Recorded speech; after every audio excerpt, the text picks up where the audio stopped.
2026 की शुरुआत ने भारत के रियल एस्टेट बाजार को एक ऐसा झटका दिया है जिसने निवेशकों, बिल्डरों और आम घर खरीदने वालों तीनों को सोचने पर मजबूर कर दिया है।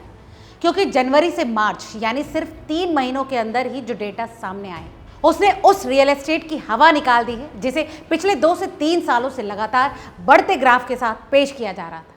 अब सवाल यह है कि क्या सच में रियल एस्टेट बबल फट गया है या ये सिर्फ एक अस्थायी गिरावट है। तो चलिए इस पूरी तस्वीर को गहराई से समझते हैं डेटा, ग्राउंड रियलिटी और एक्सपर्ट एनालिसिस के साथ। सबसे पहले शुरुआत करते हैं आंकड़ों से।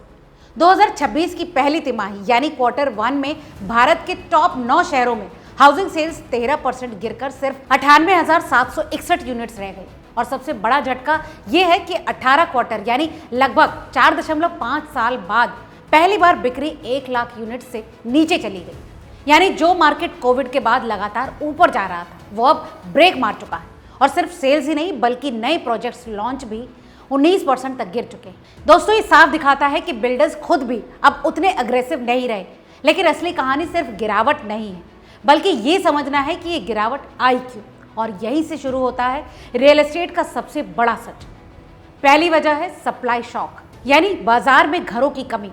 दोस्तों सुनने में अजीब लग सकता है कि बिक्री इसलिए गिरी क्योंकि घर कम थे, लेकिन यही सच है। रिपोर्ट्स के माने तो Q1 2026 में पिछले साल के मुकाबले लगभग 22,000 कम यूनिट्स लॉन्च हुए। यानी डिमांड तो थी लेकिन प्रोजेक्ट्स थे ही नहीं। और जब सप्लाई कम होती है तो कीमतें बढ़ती हैं और यही दूसरा बड़ा कारण बनता है अफोर्डेबिलिटी क्राइसिस। 2026 में औसत प्रॉपर्टी कीमत करीब 7% बढ़कर 9,456 प्रति स्क्वायर फीट पहुंच गई। लेकिन लोगों की इनकम उसी स्पीड से नहीं बढ़ी, जिसका सीधा असर ये हुआ कि मिडिल क्लास मार्केट से बाहर होने लगा। खासकर 50 लाख से नीचे वाले सेगमेंट में भारी गिरावट देखी गई, जबकि लग्जरी सेगमेंट में उछाल आया। यानी बाजार अमीरों के लिए बनता जा रहा था। तीसरी वजह है प्रीमियम शिफ्ट।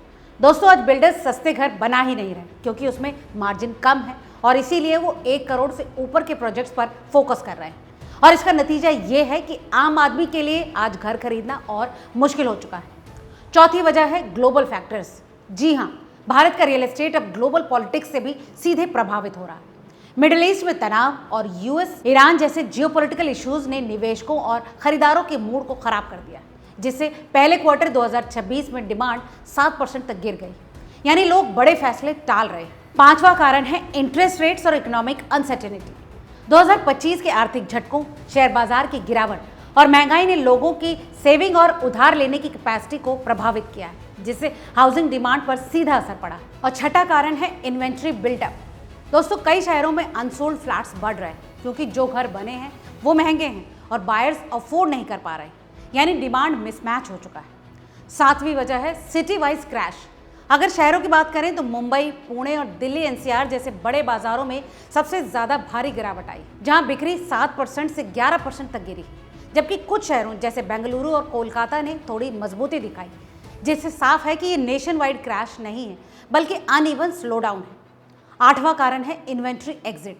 जो लोग निवेश के लिए घर खरीद रहे थे वो अब सावधान हो चुके हैं क्योंकि कीमतें बहुत ऊपर जा चुकी हैं और रिटर्न अनिश्चित है। नौवीं वजह की बात करें तो वो है रेगुलेटरी प्रेशर।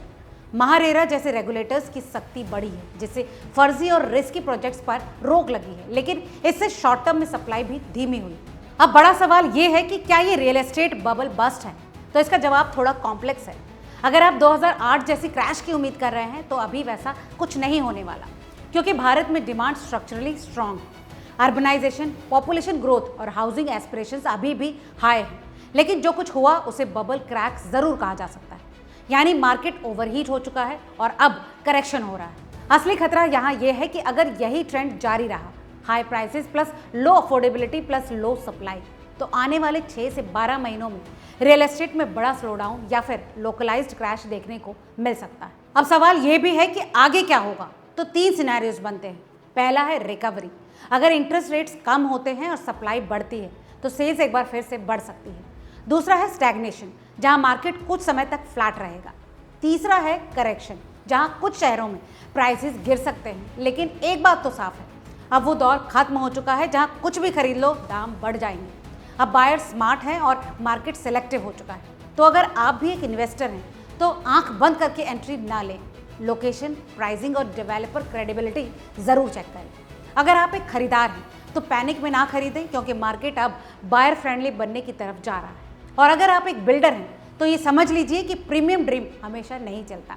अफोर्डेबल हाउसिंग के बिना मार्केट सस्टेन नहीं करेगा। अंत में यही कहेंगे कि 2026 की पहली तिमाही ने एक बड़ा संकेत दिया है। रियल एस्टेट अब गारंटीड गोल्ड माइन नहीं है, बल्कि एक कॉम्प्लेक्स, डेटा ड्रिवन और रिस्क बेस्ड मार्केट बन चुका है, जहां सही समय, सही प्राइसेस और सही फैसला ही गेम बदल सकता है। और यही है वो असली कहानी जो आपको कोई बिल्डर, ब्रोचर या फिर कोई सलाहकार नहीं बताएगा। दोस्तों, इस बारे में आपको क्या लगता है, हमें कमेंट करके जरूर बताएं। आज की इस रिपोर्ट में फिलहाल इतना ही। वीडियो अगर अच्छा लगा हो तो इसे लाइक और शेयर करना ना भूलें। याद दिला दें कि ये वीडियो महज जानकारी के लिए है, निवेश की कोई सलाह नहीं। किसी भी निवेश से पहले अपने फाइनेंशियल एडवाइजर की सलाह लेना ना भूलें। मिलते हैं अगले ऐसे ही कमाल के अपडेट के साथ। तब तक देखते रहिए रिपोर्टर जी। बहुत बहुत शुक्रिया।